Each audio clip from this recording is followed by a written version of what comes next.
Hello दोस्तों, veterans नमस्कार। मैं दीवान सिंह। इस वीडियो से पहले मैंने एक वीडियो बनाया है और मैंने ये बताने की कोशिश की है और भी बनाऊंगा कि जो आरबीआई पेंशन अपडेशन और पब्लिक सेक्टर बैंकों का जो पेंशन है उसमें एनालॉजी क्या है। हमारे अपडेशन के लिए पीएसबी के लिए रेगुलेशन है। दूसरा, हम ये भी कहते हैं कि आरबीआई लाइन पर, क्योंकि इनमें एक सहमति बनी थी लेकिन वो अननोटिफाइड है। लेकिन जो देसाई कमीशन था उसने जो दो ऑप्शन दिए थे और दो ऑप्शन जो आरबीआई ने लिए और पीएसबी ने लिए समान थे, एक जैसे थे, सीपीएफ और ग्रेच्युटी। बाद में महसूस किया गया कि भाई सीपीएफ बदले हम पेंशन लेते हैं, सरकार ने मंजूर कर दिया, पेंशन ले लिया। उसका रेगुलेशन बना 1990 आरबीआई का, 1995 हमारा रेगुलेशन बना, यानी नियमों को रेगुलेट करने के लिए। लेकिन पेंशन जो हमने ली वो तो सीपीएफ के बदले ली। जब आरबीआई ने सीपीएफ के बदले पेंशन ली, उनका अपडेशन हो गया और वो नोटिफाइड है। तो फिर पब्लिक सेक्टर बैंकों का जो सीपीएफ के बदले में पेंशन ली थी, वहां अपडेशन क्यों नहीं है? और ये एक ऐसा पॉइंट है कि ये एनालॉजी के आधार पर होमोजीनियस ग्रुप बनाता है।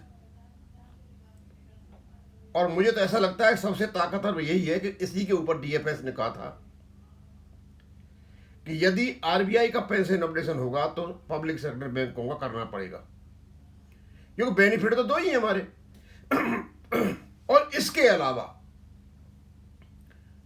डीएस नकड़ा का केस, अभी एक केस और पढ़ूंगा मैं यहां पे, और पता नहीं कितने ही केसेज में माननीय सुप्रीम कोर्ट ने बार बार बार बार यह दोहराया है कि पेंशन एक बाउंड्री नहीं है, डेफर्ड वेजेज एक राइट है।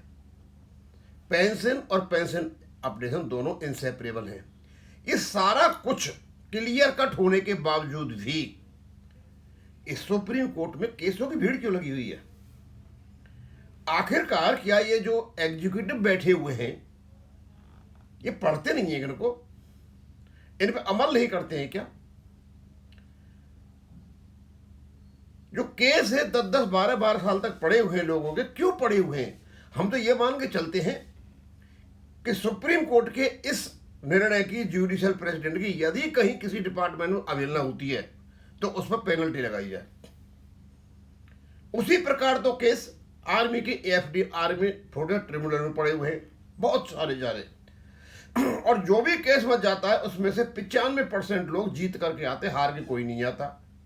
तो भैया खर्चा किस लिए करते हो वकीलों का, सरकारी वकीलों का?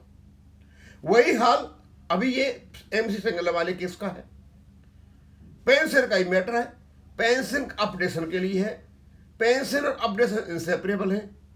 और इसी प्रकार का एक फैसला जयपुर राजस्थान का था, कोई महेंद्र सिंह वर्सेज राजस्थान सरकार, कुछ ऐसा था। और एक साथ 2015 को उसका फैसला आया और केस का नंबर था 11/23/2015। और इस केस को बहुत ज्यादा वेणुगोपालन साहब बार बार बार जिक्र करते हैं जब भी वो लेटर लिखते हैं, क्योंकि बहुत इंपॉर्टेंट केस है। और जो 2015 का ये केस है, तो हमारा तो जो चंडीगढ़ का जो फैसला आया था 9/9/2015 को आया था, उससे पहले ये केस आ गया था। तो कोर्ट ने, जो चंडीगढ़ का कोर्ट है, उसने क्यों नहीं माना भाई ये पेंशन है और पेंशन अपडेशन दोनों इनसेपरेबल हैं? तो वो जजमेंट क्यों नहीं दे पाए? ये तो जजमेंट पहले का था। यानी कोर्टों में जो केसों की जो भीड़ लगी हुई है वो दरअसल जस्टिसेस का कसूर नहीं है। ये बड़े बड़े महकमों में बैठे हुए जो एग्जीक्यूटिव हैं, ये इनकी लापरवाही के कारण है। ये पाठ पढ़ाते हैं अपने एम्प्लॉयज को, और पाठ पढ़ाने के चक्कर में ये करते हैं। अब उनको करना तो कुछ है नहीं, इनको वकील मिले हुए, भारत सरकार से पैसा मिला हुआ है, केस डलवा देंगे, केस पड़ा रहेगा, चलता रहेगा। वही हाल MC सिंगला केस का है। अब मैं थोड़ा सा पढ़ के बताता हूं। ये जो फैसला हुआ था, सभी पेंशन भोगियों की जानकारी के लिए प्रिय मित्रों, पहले तो इंग्लिश में आता था, आज मुझे हिंदी में मिल गया ये, तो मैं बोला शायद मैं इसको पढ़ दूं और आपको सांत्वना मिले। ये आश्चर्यजनक है, भारत के सर्वोच्च न्यायालय द्वारा 1/7/2015 को दिए गए ऐतिहासिक फैसले सिविल अपील संख्या 1123/2015 पर किसी का ध्यान नहीं गया, और यही बात वेणुगोपालन साहब कहते हैं।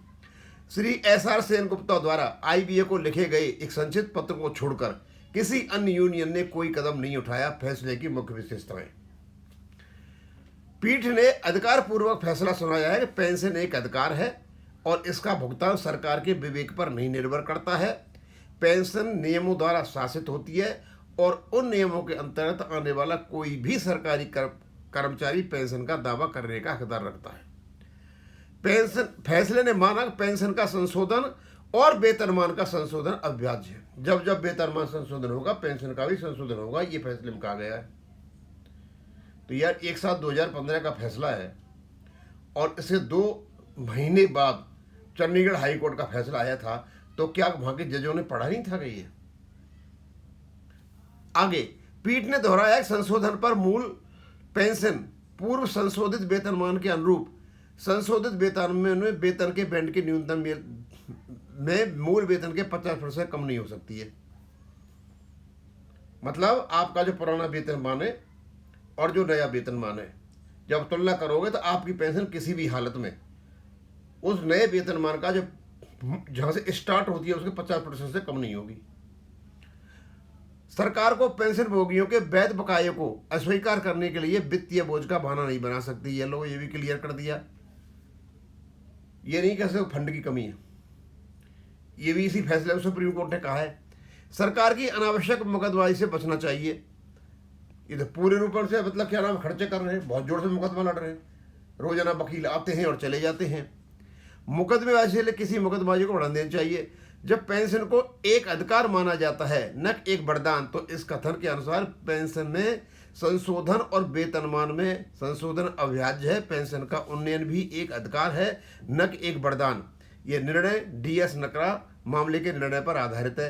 निर्णय बहुत ही स्पष्ट है और मुझे आश्चर्य है किसी ने महत्वपूर्ण पहलुओं पर ध्यान क्यों नहीं दिया, किसी ने सरकार के साथ इस मामले को क्यों नहीं उठाया, निर्णय पर किसी ने प्रक्रिया क्यों नहीं की। ये आश्चर्यजनक और हैरान करने वाला है।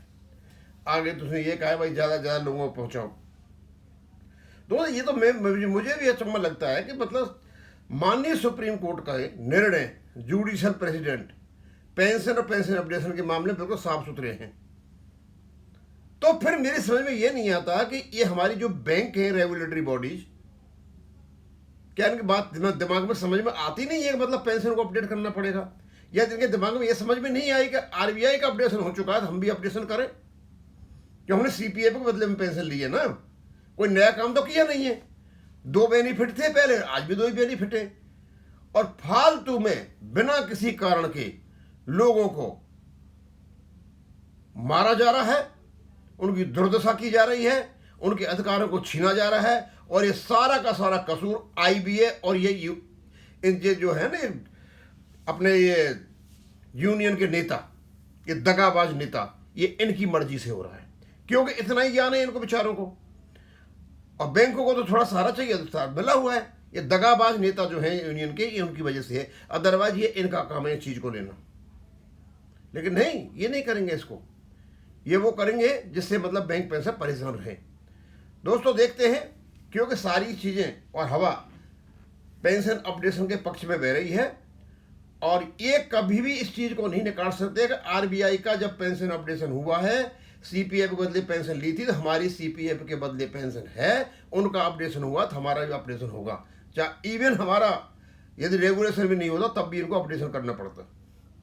देखते हैं आगे क्या होता है। अब मैं यहीं खत्म करूंगा। थैंक यू, धन्यवाद।